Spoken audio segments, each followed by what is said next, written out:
அஸ்ஸலாமு அலைக்கும் வரஹ்மத்துல்லாஹி வபரகாத்துஹு. இன்னல் ஹம்துலில்லாஹ் நஹ்மதுஹு வ நஸ்தஈனுஹு வ நஸ்தக்ஃபிருஹு வ நஊது பில்லாஹி மின் ஷுரூரி அன்ஃபுஸினா வ மின் ஸய்யிஆத்தி அஅமாலினா மன் யஹ்திஹில்லாஹு ஃபலா முதில்ல லஹு வ மன் யுத்லில் ஃபலா ஹாதிய லஹு. வ அஷ்ஹது அல்லா இலாஹ இல்லல்லாஹு வஹ்தஹு லா ஷரீக லஹு வ அஷ்ஹது அன்ன முஹம்மதன் அப்துஹு வ ரசூலுஹு அம்மா பாத். கண்ணியத்துக்குரிய எல்லாம் அல்ல அல்லாஹ்வின் நல்லடியார்களே, அன்புக்குரிய சகோதர சகோதரிகளே, குர்ஆன் கூறும் வரலாற்று சான்றுகள் என்ற தலைப்பின் கீழ் சில வரலாற்று செய்திகளை நாம் அறிந்து வருகிறோம். அதில் நபிகள் நாயகம் ஸல்லல்லாஹு அலைஹி வஸல்லம் அவர்களுடைய சில சான்றுகளை ஒன்றின் பின் ஒன்றாக அறிந்து வருகிறோம். அதில் அவர்களுடைய ஆரம்பகால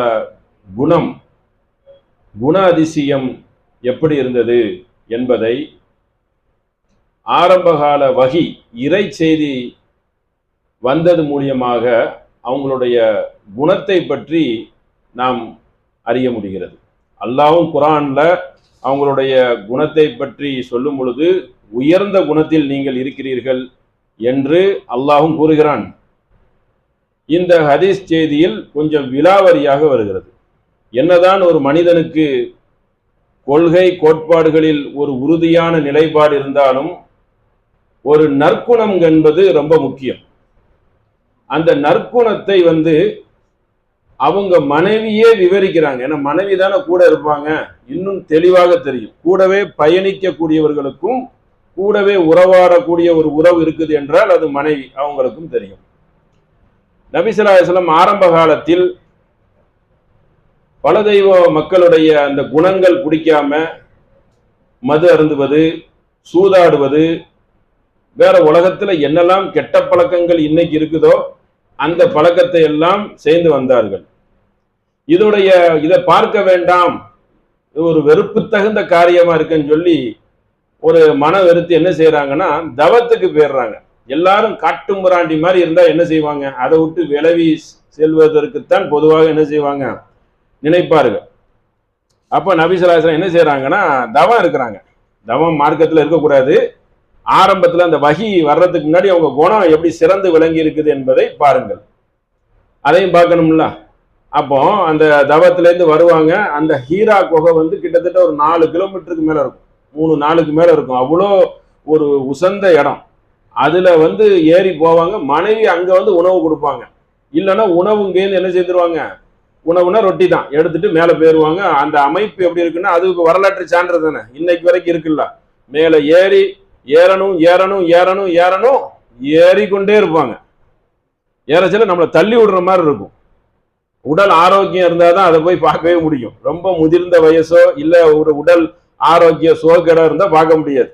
அப்ப மேல ஏறுவாங்க. ரொம்ப அதிசயம், ஆச்சரியமா இருக்கும். ஏறுறது ஒரு ஆச்சரியம், அதுல போய் தவம் இருந்தாங்க தெரியுமா, அது ரொம்ப ஆச்சரியம். ஏன்னா அதெல்லாம் ராத்திரி அந்த குகை உள்ள போயெல்லாம் இருக்க முடியாது.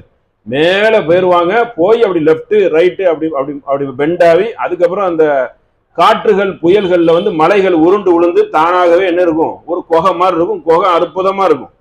அந்த குகையில போய் தான் என்ன செய்திருக்காங்க, தவம் இருந்தாங்க. அங்கதான் குர்ஆன் முத என்ன செய்து அருளப்படுகிறது. அப்போ இக்ர பிஸ்மி ரப்பிக்கல்லதி, நீங்கள் ஓதுவீராகன்னு சொல்லி மலக்கு சொன்ன உடனே அவ்வளோ பெரிய மலக்கு கீழே இருந்து மேல வான வரைக்கும் ஒசரமா இருந்த மலக்கை பார்த்து நபிகள் நாயகம் என்ன செஞ்சுட்டாங்க, பதறிட்டாங்க.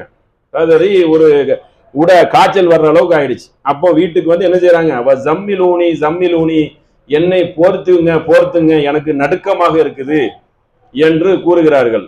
கூறச்சல அப்போ மனைவி கணவனுக்கு ஆறுதல் சொல்றாங்க. எப்படிப்பட்ட ஆறுதல், அதை பாருங்க. கல்லா, நீங்க கவலைப்படாதீங்க. வல்லாஹு யுஹ்ஸிகல்லாஹு அபதா, உங்களை ஒருபொழுதும் இறைவன் கைவிட மாட்டான். அல்லாஹ் என்ன செய்ய மாட்டான், உங்களை கைவிட மாட்டான், உங்களை இழிவுபடுத்தவும் மாட்டான். இன்னக லா தஸிலு ரஹிம, ஏன் இழிவுபடுத்த மாட்டான் தெரியுமா, அதுக்கு விளக்கம் கொடுக்குறாங்க. சும்மா ஒரு ஆறுதல் சொல்லுவாங்க. ஆனா கவலைப்படாதீங்க, காரண காரியத்தோட ஆறுதல் சொல்லணும்ல. அவங்களுடைய சிறப்பம்சத்தை எடுத்து சொல்றதுதான் ஆறுதலுக்கு சிறப்பா இருக்கும். போற போக்குல சொல்ல முடியாது. அப்ப என்ன சொல்கிறார்கள் என்றால், உறவினர்களை அனுசரிச்சு வாழ்றீங்க, சொந்தக்காரங்க கிட்ட என்ன செய்றீங்க, அல்ல அந்நியோன்யமா இருக்கீங்க, முகபத்தா இருக்கிறீங்க. கல்ல அடுத்தவர்களுடைய சுமையை நீங்க என்ன செய்றீங்க, வாங்கிக்கிறீங்க. எவ்வளவு நல்ல இது பாருங்க, நல்ல நடவடிக்கை பாருங்க. அடுத்தவருடைய சுமையை நம்ம வந்து பங்கு போட்டுக்கிறோம். உறவினர்களோடு இணங்கி வாழ்கிறீர்கள். அடுத்த சிரமப்படுவர்களுக்கு என்ன செய்றீங்க, தோல் கொடுக்கிறீர்கள். வலியவர்கள் எளியவர்கள் இருப்பாங்க, பாவப்பட்ட மக்கள், அவர்களுடைய சுமையும் வாங்கிக்கிறீங்க. சுமை வாங்குறதுல ரெண்டு விஷயம் இருக்குல்ல. ரொம்ப பாவப்பட்ட மக்களா இருப்பாங்க, அவங்க கிட்ட என்ன செய்றீங்க, நீங்க ஒத்துழைப்போட செயல்படுகிறீர்கள். விருந்தாளியை உபசரிக்கிறீர்கள். விருந்தாளியை உபசரிக்கிறது முக்கியமான ஒண்ணு இல்ல, அதையெல்லாம் நீங்க செய்றீங்க அப்படின்னு சொல்லிட்டு அவங்களுடைய நல்ல செயல்களை எல்லாம் என்ன செய்யறாங்க, சுட்டி காட்டுகிறார்கள். அதுக்கப்புறம் என்ன சொல்றாங்கன்னா, யாராவது சோதனைக்கு ஆட்பட்டு சிரமத்துல இருந்தா அவங்களுக்கு என்ன செய்றீங்க, நீங்க போய் உதவி செய்றீங்க அப்படிங்கிறாங்க. அவங்களுடைய நல்ல செயல்களை மனைவி செய்யறாங்க, எடுத்துரைக்கிறாங்க. அதுல முக்கியமான அம்சம் என்னன்னா, எல்லாமே அதுல உதவியாதான் வருது. இப்போ உறவினரை உபசரிக்கிறது கூட அது ஒரு முகபத்து, அன்பு. அதுக்கப்புறம் அடுத்தவர்களுடைய சுமையை வந்து தாங்கிக்கிறாங்க, அதுவும் அன்பு. அப்ப எல்லாமே இதுல எப்படின்னா, அதிகபட்சமா என்ன வருது, எல்லாமே அடுத்தவர்களுடைய கஷ்டத்தில் பங்கெடுக்கிறது. அடுத்தவங்களை கஷ்டத்துல பங்கெடுத்த பிரச்சனையும் வரும், இருந்தாலும் தாங்கிக்கிறோம் அல்லாஹ்வுக்காக. அப்போ இவ்வளோ இதையும் சுத்தி 5 6 இது சொல்றாங்க. 6 இதுமே என்னன்னா அடுத்தவங்களுக்கு உதவி செய்யறது தான். அதோடைய உள்ள இருக்கக்கூடிய அந்த மறைமுகம் என்ன வருதுன்னா, உதவி செய்யறது தான். உறவினருக்கு அன்பு காட்டுறது, எளியவர்களை வந்து விட்டு கொடுக்காமல் தூக்கி நிற்கிறது, அடுத்தவர்களுடைய சுமையில் பங்கெடுத்துக் கொள்வது அப்படின்னு சொல்லி அவர்களை பத்தி என்ன செய்யறாங்க, சிலாகித்து சொல்கிறார் மனைவி. அந்த மாதிரி விளங்கினாங்களா, அந்த மாதிரி தான் விளங்கினாங்க. அந்த மாதிரி என்ன செய்தாங்க, நற்குணத்திலையும் அடுத்தவர்களுக்கு உதவி செய்யறதிலையும் சிறந்து விளங்கினார்கள் என்று நபி ஸல்லல்லாஹு அலைஹி வஸல்லம் அவர்களுடைய குண அதிசயத்தை மனைவி என்ன செய்யறாங்க, சுட்டி காட்டுறாங்க. இது ஒரு செய்தி. உடனே இவங்களுக்கு ஒரு நேர்வழி காட்டுவதற்கு இதுலயும் நமக்கு ஒரு அறிவுரை இருக்கு. அப்போ அவங்களுக்கு வந்து இந்த நடுக்கம் தாங்க முடியல, நான் எதையோ ஒண்ணு பார்த்துட்டேன் அப்படின்னு சொல்லி பதட்டத்துல இருக்காங்க. அப்ப என்ன செய்யறாங்கன்னா, அப்ப அந்த சந்தர்ப்பத்துல யார் என்று கேட்டால் வரக்கா பின் நௌஃபலுடைய மகன் வரக்கா இருக்கிறாங்க. அந்த வரக்கா இடம் வந்து கதிஜா ரலியல்லாஹு அன்ஹா வந்து கூட்டு போறாங்க, சில விஷயத்தை போய் அவங்கள்ட்ட கேட்டு தெரிஞ்சுக்கிறோமேன்னு சொல்லிட்டு. அப்போ நௌஃபல் பின் வரக்கா என்ன செய்யறாருன்னா, அம்மி, இவங்க கதிஜா ரலியல்லாஹு அன்ஹாவுக்கு சொந்தம். யா அம்மி, பெரிய தந்தையே, உங்களுடைய மகன் எதையோ பார்த்தாராம், ரொம்ப நடுங்குறாங்க, என்ன ஆயாது நீங்க கேளுங்க. மகன் இவங்களுக்கும் அந்த குடும்பத்துக்குள்ள ஒரு சொந்தம் வந்துடும். அந்த அடிப்படையில சொல்றாங்க. ஒகான இம்ரத்த நஸ்ஸரு ஃபி ஜாஹிலியத்தி, அவர் யார் என்றால் அவரை பத்தி தெரிஞ்சுக்கிறணும்ல. இதுல இருந்து என்ன தெரியுதுன்னா, தனக்கு ஒண்ணு தெரியவில்லை என்றால் தெரிஞ்சவர்களிடம் போய் கேட்டு நாம் தெரிந்து கொள்ளலாம். அதுவும் யாருக்கிட்ட போகணும், ஒரு படிப்பறிவு இல்லவங்க கிட்ட போய் நம்ம விசாரிச்சு தெரிஞ்சுக்கிறணும். அப்ப அழகா செலக்ட் பண்ணி போறாங்க பாருங்க. அவர் யார் என்றால் ஜாஹிலியத்து ஒகான யக்துபு, அந்த பழமையான காலத்திலே அவர் யார் என்றால் அவருக்கு எழுதவும் தெரியும். கிதாபு இப்ரானி, நம்ம ஏற்கனவே முன்னாடி ஒரு உரையில சொன்னோம் இப்ரானின்னு சொல்லிட்டு, அதாவது ஹிப்ரு பாஷை. தமிழ்ல எபிரோயோ, ஹிப்ருன்னா அந்த ஆங்கிலம், இப்ரானினா இங்கிலீஷ், இப்ரானினா அரபி, சாரி. அவர் யார் என்றால் யக்தபு கிதாபை பற்றி தெரியும், இப்ரானி பாஷையை பற்றி தெரியும். யக்தபுவின் இன்ஜீல வல் இப்ரானியத்த மஷா அல்லாஹு யக்தபு வகான சேகன் கபீரா, அவர் யார் என்றால் வயது முதிர்ந்ததாகவும் ஒரு கிழவனாகவும் அவர் இருந்தார். அவருக்கு என்னெல்லாம் தெரியும்னா, அரபி தெரியும், இப்ரானி தெரியும், வேத நூலை படிக்க தெரியும், இன்ஜீல் தெரியும், தவராத்தும் தெரியும். அல்ல செம்மையான ஒரு ஆளு. அவங்கள்ட்ட போய் என்ன செய்யறாங்க, நபி ஸல்லல்லாஹு அலைஹி வஸல்லம் விட்டு நீங்க பார்த்ததெல்லாம் இவர்கிட்ட சொல்லுங்க, இவர் வந்து கரெக்டா என்ன செஞ்சிருவாரு, விஷயத்தை சொல்லிடுவாரு. அது போக அவர் யாராக இருந்தாருன்னா கிறிஸ்துவத்தை ஏத்தவர்னா இதை தான் சொல்லுவாங்க, கிறிஸ்துவர் தான் நபிகள் நாயகத்துக்கு கட்ட. கிறிஸ்துவத்தை ஏத்தாருன்னா கிறிஸ்துவத்தை ஏத்து முஸ்லீமா வாழ்ந்தார், அதாவது அல்லாஹ்வை வணங்கினார், இயேசுநாதரை இறை தூதராக நினைத்தார். சரியா, அப்படிப்பட்ட ஒரு நல்ல அறிவாளி. அப்போ அவர் கேட்கிறாரு, என்ன கேட்கிறார், ஃபகால லஹு கதீஜத்து யா இப்னு அம்மி சம் மினல் இப்னி வ அஹீக ஃபகால லஹு வரகா. அந்த அவர் என்ன கேட்குறாங்கன்னா, வர கேட்டால் மறுபடி இந்த சகோதரன் மகன் பார்த்ததெல்லாம் நீங்க விளக்குங்க, என்ன யாதுங்கிறத விளக்குங்கன்னு சொன்னதும் அவர் உடனே கேட்கிறாரு, யா இப்னி அஹி, என் சகோதரன் மகனே, மாதா தரா, அப்படி நீ என்னத்தான் பார்த்த அப்படின்னு கேட்குறாங்க. ஏன்னா நபி ஸல்லல்லாஹு அலைஹி வஸல்லம் அங்கே தவம் இருக்கச்சுல பார்க்குறாங்க மலக்க. பார்த்த உடனே இதுல ஒரு செய்தி இருக்குல்ல, அதையும் தெரிஞ்சுக்கிறணும்ல, அதனால என்னத்தை நீங்க பார்த்தீங்க மாதா தரா என்று கேட்டதும் வா அக்பரஹு ரசூல் ஸல்லல்லாஹு அலைஹி வஸல்லம், அந்த செய்தியை எல்லாம் விளக்குறாங்கன்னா செய்தி சொல்லப்படலை, விளக்குறாங்கன்னா எல்லாம் சொல்லியிருப்பாங்க. விளக்கி சொன்னோன்னா ஃபகால லஹு வரக்கா, அதுக்கு வரக்கா வந்து பதில் சொல்றாரு, வஹாதன் நாமூஸ், அதுக்கு பேரு நாமூஸ். நல்லா கவனமா கேட்டுக்கிறங்க. ஜிப்ரீல் அலைஹிஸ்ஸலாத்துக்கு பேர் என்ன தெரியுமா? அவங்க வச்ச பேரு.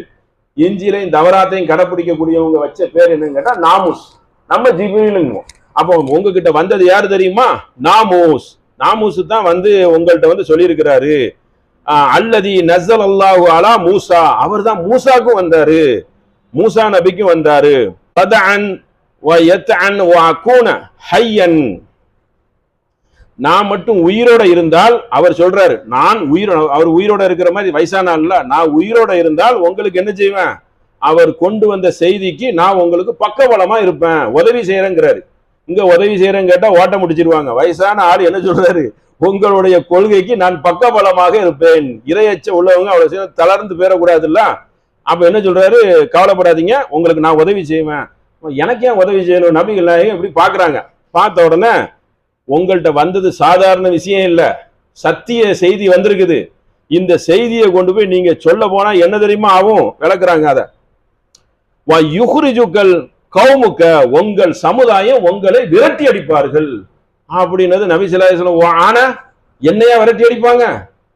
நான் வந்து நம்பிக்கைக்குரியவனாகவும் அல் அமீனாகவும் சாதிக்கும் நல்ல நண்பனாகவும் நேசமா இருக்கிற என்னையே ஊரை விட்டு வெளியே அனுப்புவாங்களா அப்படின்னு கேட்கிறாங்க. இந்த சத்திய செய்தியை சொன்னா அடிச்சு விரட்டாம இருக்கவே மாட்டாங்க.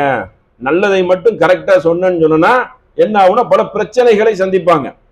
சரியான முறையில வேதத்துல உள்ளதை சொன்னா கொஞ்சம் பிற்காலத்துல வெற்றி நமக்கு தான், ஆனா பிரச்சனையை சந்திப்பாங்க. கம்முன்னு போறாம இருப்பான, வாயை மூடி கொண்டு, அவங்களுக்கு பிரச்சனை வராது.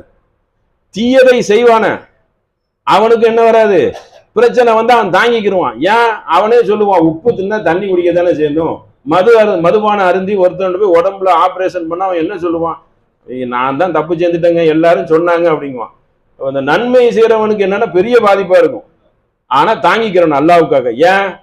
நன்மை சேர்ந்த பல பிரச்சனைகளை அவங்க சந்திப்பாங்க. அதுக்கு நம்ம ஒரே இது எப்படி? அல்லாவுக்காக செய்யறோம். ஏன்னா நல்லது செய்யறவன் அவனை குத்தி காட்டி அவனை பாடாப்படுத்துன்னா சொல்லுவான், உங்களுக்கு செய்யறதே நான் வர்றது ஒரு உதவி. அப்போ அவ்வளவு நல்லது வந்து அப்படிதான் வரும். ஏன்னா அவனை நோண்டுவாங்க நல்லா.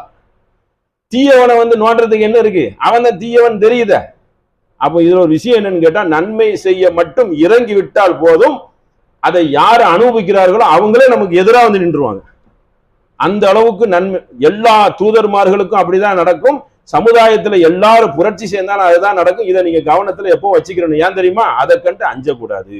ஏன்னா அதுக்கு அல்லாஹ் தர கூலி என்ன தெரியுமா? 1 மடங்கு 2 மடங்கு இல்ல, அதை தாங்கச்சுல 2-3 மடங்கு கூட கொடுப்பான். ஏன்னா எனக்காக தானே நிக்கிறான். இந்த களத்துல போருக்கு போறான், புறங்கட்டி ஓட முடியும்ல? ஒருத்தவன் விட்டா போதுன்னு ஓடிடலாம் பாதியிலேயே. ஒரு போருக்கு போறான், பாதியில ஓட முடியுமா? முடியாதா? முடியும். வரமாட்டேன்னு சொல்லி பொய் சொல்லி வீட்டுல படுக்க முடியுமா? படுக்க முடியும். உதாரணத்துக்கு சொல்றேன், போருன்னு வந்தா பொய் சொல்ல முடியும்ல? எனக்கு உடம்பு சரியில்லைங்கன்றுவான். உயிருக்கு போய் நின்று போராடுறவனு இருப்பான். போராடுறவனுக்கு அந்தஸ்து என்ன? ஷஹீது, பறவை வடிவத்துல பறப்பான். உயிர் போனா அவனுக்கு அவ்வளவு பரிசு கொடுக்குறான். ஆனா களத்துல நின்று போராடக்கூடியவர்களுக்கு அல்லாஹ் என்ன செய்வான்? டபுள் மடங்கு திரிபுள் மடங்கு. எந்த ஒன்னையும் கண்டு என்ன செஞ்சிடக்கூடாது? சலசலப்புக்கு அஞ்சு விடவே கூடாது. அப்படின்னா நன்மையை செய்யவே முடியாது. நன்மை செய்யக்கூடியவர்களுடைய முக்கியமான பணி என்னன்னு கேட்டா, எந்த காரணத்தை கொண்டும் அடுத்தவர்களுடைய அச்சுறுத்தலுக்கும் அடுத்தவர்களுடைய மிரட்டலுக்கும் அடுத்தவர்களுடைய பழி சொல்லுக்கும் என்ன செய்ய மாட்டோம்? நாங்கள் அதை கண்டு அசந்து விட மாட்டோம். இதுதான் முடிவு எடுத்துக்கிறோம். சரிங்களா? அந்த முடிவு எடுக்கிறாங்களா? எவ்வளவு அடி மிதி உத, அதுல ஒரு சின்ன சதவீதம் இன்னைக்கு இருக்கிற சமுதாயத்தில் நம்ம பார்த்திருப்போமா? கேட்கிறேன் ஒரு உதாரணத்துக்கு, சின்ன சதவீதம் ஊரை விட்டே போறதுதான் கடைசியில் அவங்களுக்கு நடந்தது. சுகபோக வாழ்க்கையில் வாழக்கூடிய நம்ம வந்து அதை வந்து என்ன செய்யறோம்? இதெல்லாம் நமக்கு ஒரு உத்வேகம். இதை பார்த்து பார்த்து நம்ம வந்து உத்வேகம் ஏற்றிக்கொள்ளணும். அப்ப என்ன ஆகுதுன்னா, உங்களை ஊரை விட்டு என்ன செய்வாங்க? அடிச்சு விரட்டுவாங்க அப்படின்னு சொன்னதும் நபி ஸல்லல்லாஹு அலைஹி வஸல்லம் முஹ்ரிஜூனிஹும், என்னையா விரட்டுவாங்க? நாம் உன்னை விரட்டுவாங்க அப்படிங்கிறாங்க.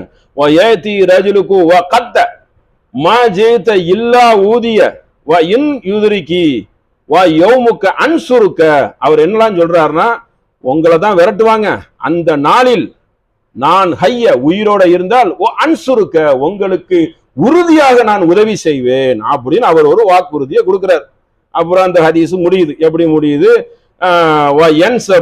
வரகா அன் தூஃபி ஃபதரி வஹிய, வஹி செய்தியும் நின்று விட்டது, அவரும் ஒரு குறிப்பிட்ட காலத்தில் என்ன செய்துட்டாரு, இறந்து விட்டார் அப்படின்னு முடியுது. இதுல என்ன நமக்கு படிப்பினை இருக்கிறது?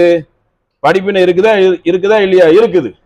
அவ்வளோ தைரியமான முறையில் ஹீரா குகையில் இருந்திருக்கிறார்கள், அசராம இருந்திருக்கிறார்கள், அஞ்சாமல் இருந்திருக்கிறார்கள், அநியாயத்தையும் அக்கிரமத்தையும் கண்டு ஒதுங்கி இருந்திருக்கிறார்கள். அதற்கு சான்றாக ஹீரா குகை இன்னி வரைக்கும் காட்சி அளிக்கிறது. கம்பீரமான முறையில் அங்க போய் தொழுவ அதெல்லாம் கிடையாது, ஒரு சான்றாக இருக்குது. அங்க போய் சில பேர் தொழுவாங்க, பிதத்தெல்லாம் செய்வாங்க, அங்க போய் திக்கர் செய்வாங்க, அங்க போய் நபிகள் நாயகத்தை வரம்பு மீறி புகழுவாங்க, அதுக்கெல்லாம் இடம் கிடையாது, எந்த இடமும் கிடையாது. அங்க போய் தவம் செய்திருக்கிறாங்க, இருந்திருக்கிறாங்க. இந்த அக்கிரமக்காரர்களுடைய அயோக்கியத்தனத்தை தாங்க முடியாம நம்ம பெயரலாம் அப்படின்னு சொல்லி அங்க போய் இருந்திருக்கிறாங்க. அதுக்கப்புறம் சத்திய பிரச்சாரம் செய்ய ஆரம்பிச்சுட்டாங்க, அதுக்கப்புறம் போனது கிடையாது. அப்போ அவங்க எதிரிகள் விரட்டி வரச்சில சவுறு குகையில ஒளிந்தாங்க, அந்த குகை இருக்கிறது, தவம் செய்த குகை இருக்கிறது. குகையெல்லாம் என்னது, அது ஒரு சான்றாக அங்க காட்சி அளிக்கிறது. அதுல இருந்திருக்கிறாங்க, அஞ்சாமல் என்ன செய்திருக்காங்க. இப்படி சத்தியத்தை சொன்னால் விரட்டி என்ன செய்வாங்க, அதை அனுப்புவாங்க. சத்தியத்தை சொன்னால் மட்டும் இல்ல, நல்ல செயலை செய்தாலும் என்ன வரும், எதிர்ப்பு வரும், கண்ணு உறுத்தும், அதை சீர்குலைப்பாங்க. அதுக்கெல்லாம் எதற்கும் சரி, அதுல அந்த சலசலப்புக்கே ஒரு மனதில் இடம் கொடுக்காம தொடர்ந்து நம்மளுடைய பயணம் அந்த நன்மையை நோக்கி இருக்கணும் என்பதற்கு இது ஒரு எடுத்துக்காட்டு. அப்படித்தானே வாழ்ந்தாங்க 23 வருஷம். ஆஹா செய்ய மாட்டேன், பயமா இருக்கு, உயிருக்கு பயம், உடம்புக்கு பயம், அதுக்கு பயம் கவலைப்பட்டாங்களா? இல்ல அவங்களை பின்பற்றின அந்த மக்கள் தான் கவலைப்பட்டாங்களா? இல்ல மனைவி தான் கவலைப்பட்டாங்களா? ஒரு அணுவரை கூட இல்ல, அறிவுரை தான் சொல்லுவாங்க, கவனமா இருங்க, அப்படி செய்யலாம். இப்படிதான் நம்மளுடைய ஒரு நோக்கம் இருக்கணுமே ஒழிய நன்மையை கண்டு போறது அது ஒரு பாவ செயல். உனக்கு தானே அந்த பாக்கியத்தை நான் தந்திருக்கிறேன், உனக்கு தந்திருக்க நீ போறிய, உன்கிட்ட தானே பல கோடியை அள்ளி தந்திருக்கேன், நீ கொடுக்காம வேற யாரு கொடுப்பா? அது அவன்கிட்ட தானே கணக்கு வழக்கு எல்லாம் நிறைய கேட்பான். அப்ப நன்மையை செய்யக்கூடிய ஒரு பாக்கியமும் ஒரு தரகாற்றத்தையும் அந்த ஞானத்தையும் அந்த ஹிக்குமத்தையும் உனக்கு நான் தந்திருக்கிறேன், நீ போறாப்போ அப்படிங்கிற மறுமையில ஒரு கேள்வி இருக்கு. அதனால எந்த ஒரு காரணத்தை கொண்டும் அதை கொண்டு என்ன செஞ்சிடக்கூடாது, பின் விலகி பேரக்கூடாது என்பது இது ஒரு சான்று நபிகள் நாயகத்தை பற்றி. சரிங்களா? அடுத்த ஒரு செய்தி என்னன்னா, இந்த ஒரு செய்தியை சொல்லி நபிகள் நாயகத்துடைய வரலாறு என்ன செய்யலாம் முடித்துட்டு அடுத்த ஒரு வரலாறுக்கு நம்ம பேரலாம். நபிகள் நாயகம் ஸல்லல்லாஹு அலைஹி வஸல்லம் அவர்கள் இந்த கொள்கையை உரமாக சொல்லிட்டு இருக்கும் பொழுது என்னன்னா, அவங்கள்ட்ட வம்பு தும்புக்கு நிறைய பேர் வருவாங்க. யூதர்கள், கிறிஸ்தவர்கள் நிறைய வம்பு தும்பு பண்ணுவாங்க. ஒரு திராட்சை பழம் தோட்டத்தை கொண்டு வருவியா, இங்க ஒரு ஆறு கொண்டு வருவியா, ஓ பைத்துல் தஹப தங்கத்தால் வீடு கட்டுவியா, இப்படின்னு ஒரு குருட்டுத்தனமான கேள்விகளை கேட்பாங்க. அதுல கடைசி உச்சபட்சம் என்னன்னா, இப்படி கேட்டுக்கிட்டே இருக்கச்சில கிறிஸ்தவர்களும் வந்தாங்க. வரச்சில கிறிஸ்தவர்களுக்கு நபி ஸல்லல்லாஹு அலைஹி வஸல்லம் சொல்றாங்க, ஒரு இறைவன் தான், மகன்லாம் கிடையாது, மனைவிலாம் கிடையாது, மகன் எதுக்கு அப்படின்னு சொல்லி நிறைய கிளாஸான கேள்வி கேட்கிறாங்க. எதுக்கும் அடங்கல. கடைசியில இதெல்லாம் எதுக்குன்னா, ஒரு மன உறுதி இருந்தாதானே இப்படி அழைக்க முடியும். உடனே அழைக்கிறாங்க, அல்லாஹ் அழைக்க சொல்றான். ஆல இம்ரான்ல வருது, ஃபமன் ஹாஜக்க, ஒன்னிடம் இப்படி தொடர்ந்து விவாதம் பண்ணிக்கட்டும் தர்க்கம் பண்ணிக்கட்டும் இருந்தாங்கன்னா நீ என்ன தெரியுமா செய்யணும், வேதமா ஹாஜக்க மின் இல்மி, உனக்கு கல்வி வந்ததுக்கு அப்புறம், கல்வியும் ஞானமும் வந்ததுக்கு அப்புறம் தொடர்ந்து இந்த மாதிரியே சேர்ந்துகிட்டு இருந்தாங்க, நீ என்ன தெரியுமா செய்யணும், பேசாம அழைச்சிரு. எதுக்கு? முபாகலாக்கு அழைச்சிரு. ஃபகுல் தஅலவ் நது அப்னானா வ அப்னாக்கும் வ நிசானா வ நிசாக்கும் வ அன்ஃபுஸனா வ அன்ஃபுஸக்கும் சும்ம நப்தஹில் ஃபஜ்அல் லஅனத்துல்லாஹி அலல் காதிபீன். கவா, ஒரே நீ விதண்டாவாதம் பண்ணிட்டு இருக்காத, ஒரே இது, உன்னுடைய பெண் பிள்ளைகளை கூப்பிடு, உன்னுடைய மனைவிமார்களை கூப்பிடு, அனைவரையும் கூப்பிடு, நானும் கூப்பிடுறேன். இறைவனை அஞ்சி என்ன செய்யலாம், சாபத்தை கேட்டு வரலாம். ஒரே இது, இறை அஞ்சி பொய்யர்கள் மீது அல்லாவின் சாபம் உண்டாகட்டும். என்கிட்ட ஒரே தர்க்கம் பண்ணிக்கிட்டு இருக்கியா, கடவுளுக்கு மகன் இருக்கான், கடவுளுக்கு 2 மகன் இருக்கான், வசீர் ஒரு மகன், ஈசா ஒரு மகன், இப்படி கேட்டு கேட்டு இது பண்ணுவியா? உனக்கு கல்வி வந்துட்டுல, அடிக்கடி தொந்தரவு பண்றாங்களா, ரவுண்ட விதண்டாவாதம் பண்றாங்களா, ஹாஜத்தன தர்க்கம் பண்றது, அதான் உன்னடக்க ஒண்ண பெரிய அறிவாளி மாதிரி நம்ம கரெக்டா பேசினாலும் அவனை வளர்ச்சி பிடிக்கணுங்கிறதுக்காக உன்னடக்க ஒண்ண வரி இப்படியே பேசிக்கிட்டு இருக்கியா? ஒரு வசனத்தை அல்லாஹ் இறக்கிட்டான். ஆல இம்ரான் 61வது வசனம் இறக்கி கூப்பிடு, யாரு மீது பொய்யர்களோ அவங்க மீது சாபம் உண்டாவட்டும் அப்படின்னு ஒருத்தர் கேட்கிறாருந்தா எந்த அளவுக்கு கொள்கையில உண்மையாளரா இருக்க முடியும்? எந்த அளவுக்கு அந்த வரலாற்று சான்று உண்மையா இருக்க முடியும்? அப்படி சிந்திக்கணும்ல. இந்த மாதிரி கேட்க மாட்டாங்க. வந்தவன் என்ன தெரியுமா ஆனா ரிட்டர்ன் ஆகி போயிட்டான். பயந்து என்ன ஆகி போச்சு, நான் சாபத்துக்கு வரல. அப்ப பொய், உன் கூற்று பொய்யில இருக்கிறாய். வரலாற்றுல கிறிஸ்தவர்கள் என்ன பின்வாங்கி போயிட்டாங்க. அதோடைய விளைவுதான் பக்கத்துல இருந்த எல்லா நாடும், எது யமன் ஆகட்டும், அது பக்கத்துல இருக்கிற லிபியா, சிரியா, அபசா என்கிற 3 நாடுகள், சுத்தி 20 நாடுகள் வந்து என்னாச்சு, இஸ்லாத்தை ஏற்றுக்கொண்டார்கள். மிகப்பெரிய இஸ்லாத்துடைய வளர்ச்சி வந்தது. உண்மை என்று நம்பினார்கள். அவங்க வேதத்திலையும் இருந்தது. இப்படி போன்ற ஒரு சான்றை கொண்டு நபி ஸல்லல்லாஹு அலைஹி வஸல்லம் என்ன செஞ்சாங்க, எதிர்த்து நின்றார்கள். வரலாற்றில் அதில் துணிவாக நின்றார்கள். இப்படி நிற்பதற்கு வரலாறு உண்மையாக அல்லாஹ்வின் மார்க்கமாக இருந்தாதான் என்ன செய்ய முடியும், நிக்க முடியும் என்பதற்கு இப்படி எடுத்துக்காட்டான வசனத்தை என்ன செய்யணும், அறிந்து வைத்துக் கொள்ள வேண்டும். இன்ஷா அல்லாஹ் இது போன்ற வசனங்களை என்ன செய்யலாம், நாளைக்கு நம்ம மேற்கொண்டு அறிந்து கொள்ளலாம். அஸ்ஸலாமு அலைக்கும்.